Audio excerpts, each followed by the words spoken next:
रंजना कभी ब्रश नहीं करती थी। उसे कितनी बार उसके माँ बाप ने डांटा, लेकिन उसका कोई असर उस पर होता ही नहीं था, जिस कारण से उसके दांत पीले पीले हो जाते हैं। शादी के बाद अरे बहू, वैसे तो तुझ में कोई कमी नहीं है, पर तेरे दांत इतने पीले कैसे हैं बेटा? कैसे है मतलब? कोई सर्जरी थोड़ी ना कराई है।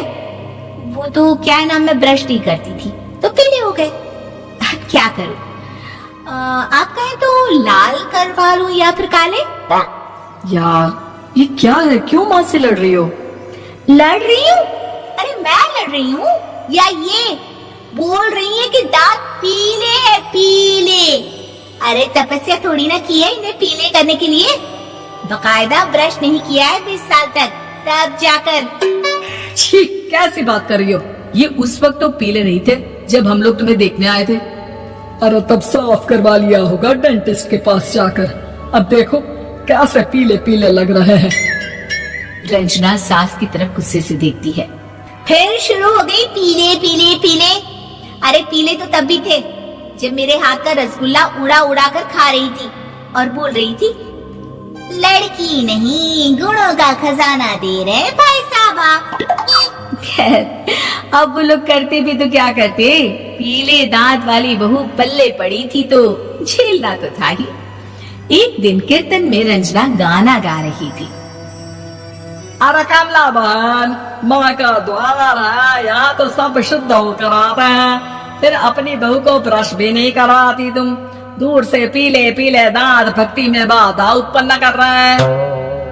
अरे कोई 2 साल के बच्चे थोड़ी ना लेकर आई हूँ मैं बहू बनाकर। अच्छी खासी लड़की है, अरे कैसे करवाऊं ब्रश? ये तो उसे खुद करना चाहिए ना। अब माँ बाप तो इसके जैसे तैसे निपटा दिए, ये नहीं सोचा कि सास कैसे संभालेगी। सास बहू को लेकर घर आ जाती है, लेकिन सोच लेती है कि अब इसे लेकर कहीं नहीं जाएगी। अगले रोज बहू कहती है, अरे क्या हो गया, मंदिर नहीं जाना क्या? कीर्तन का वक्त हो रहा है। मेरी मधुर वाणी से कान्हा जी जागते हैं और सोते हैं। आप तो जानती है ना उनकी भक्ति में कितना मन लगता है मेरा। वो क्या है ना, तबीयत ठीक नहीं लग रही है मेरी, आराम करूंगी मैं। तबीयत ठीक नहीं लग रही? अभी तो मिथुन के गाने पर नाच रही थी आप, और अब बोल रही है कि तबीयत ठीक नहीं लग रही। अरे भक्ति में मन लगा लो सासू माँ, ऊपर जाना है, क्या मुंह दिखाओगी आप? हाँ? सास को बहू की बात पर गुस्सा आ जाता है।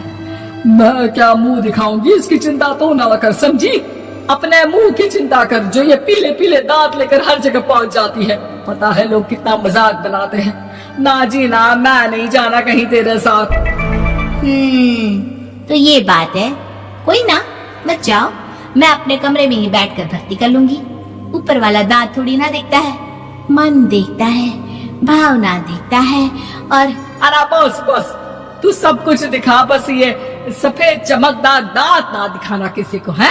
जा यहाँ से। बहू को सास की बात का कोई फर्क नहीं पड़ता, वो तो जैसी थी वैसी ही रह जाती है। सुबह नहाकर किचन में खाना बनाना, फिर खाना खाना, कीर्तन भजन करना और सो जाना। एक दिन, माँ जी मैं सहेली के घर जा रही हूँ, शाम को लेट आऊंगी। हाँ हाँ तो जाना, मैंने कौन सा तेरी आरती करनी है घर पर बैठकर। रंजना सहेली के घर जाती है, जहाँ वो पार्टी में जाने की तैयारी कर रही होती है। अरे शिखा, कहाँ जाने की तैयारी कर रही है? मैं गलत वक्त पर आ गई क्या? अरे नहीं यार, उल्टा सही वक्त पर आई है। मैंने ये साड़ी और ज्वेलरी निकाली है यार, शाम को इनके ऑफिस की एक पार्टी में जाना है। बताना कैसा लग रहा है ये सब? नहीं यार, इस ड्रेस के साथ तो वो वाली ज्वेलरी अच्छी लगेगी। हाँ हाँ सही बोल रही है, मैंने ध्यान ही नहीं दिया। वैसे तो हमेशा से मस्त फैशन सेंस रखती है, तो बड़ा जाती होगी ना पति के साथ पार्टी में। रंजना कुछ नहीं बोलती, बस सोचती है कि यार काश ये बात सही हो जाती, पर मैं क्यों नहीं जाती पार्टी में? क्या इन लोगों की कोई पार्टी होती नहीं होगी? रंजना घर आती है और रात में पति से सवाल करती है, एक बात बताइए, आप मुझे किसी पार्टी में क्यों नहीं ले जाते? क्या आपकी यहाँ ऑफिस में पार्टी नहीं होती? पति बेचारा क्या कहता कि दांत पीले हैं तुम्हारे इसलिए। अरे कोई पार्टी होती नहीं हम लोगों के ऑफिस में, तो कहाँ से लेकर जाऊं? और मार्केट, मॉल, कहीं वीकेंड घूमना, कहीं तो। अरे यार, सारे हफ्ते में एक छुट्टी मिलती है, तो सोचता हूँ कि आराम ही कर लूं। क्यों? रंजना मन मार के रह जाती है। पहले कभी सास के साथ मंदिर जाया करती थी, लेकिन वो भी सास ने ले जाना बंद कर दिया। घर बैठी बैठी रंजना बोर हो जाती है। तभी उसे आइडिया आता है और वो मायके जाने का सोचती है। सासू माँ, 2 दिनों के लिए मम्मी के घर जा रही हूँ। अच्छा ठीक है, आराम से जा। और हाँ, माँ से कुछ अच्छी आदत सीख कर आना कि कैसे शरीर के हर भाग की तरह दांतों की सफाई भी जरूरी होती है, समझी? शुरू हो गई ना आप? वो लोग आपकी तरह नहीं है कि छोटी छोटी बात का बतंगड़ बना दे। उन लोगों के लिए मैं मायने रखती हूँ, ना कि मेरे पीले पीले दांत। रंजना माँ को बिना बताए उन लोगों को सरप्राइज देती है, लेकिन जैसे ही वो दरवाजे पर पहुंचती है, अंदर देखती है कि घर वाले कहीं जा रहे होते हैं।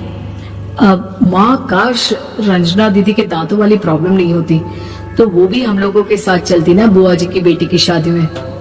हाँ बेटा, लेकिन अब उसे कौन समझाए कि उसको उसके पीले दांत नहीं दिखते, लेकिन उसके आसपास के लोगों को कितना एम्बेरसिंग फील कराते हैं। मुझे तो कितनी बार उसके स्कूल की टीचर ने शिकायत की कि उसके साथ कोई लड़की बैठना भी नहीं चाहती, और ना ही कॉलेज में कोई उससे बात करना चाहता था। लेकिन पता नहीं क्यों उसे ये बात समझ में ही नहीं आती। कोई कमी नहीं है उस लड़की में, बस यही कि दांत पीले हैं। वो तो भला हो जीजा जी और उनकी माँ का, जो दीदी को जैसी है वैसे ही रखा हुआ है। रंजना को अपने घर वालों की बात सुनकर बहुत दुख होता है। वो सोचती है कि वो क्या करे, लेकिन फिर वो सीधा डेंटिस्ट के पास जाती है, अपने दांत चमकाती है और कसम खाती है कि वो रोज ब्रश करेगी। और क्या हो गया? तुम तो 2 दिनों के लिए गई थी ना? पर कोई ना, अच्छा है, चलो आ गई तो।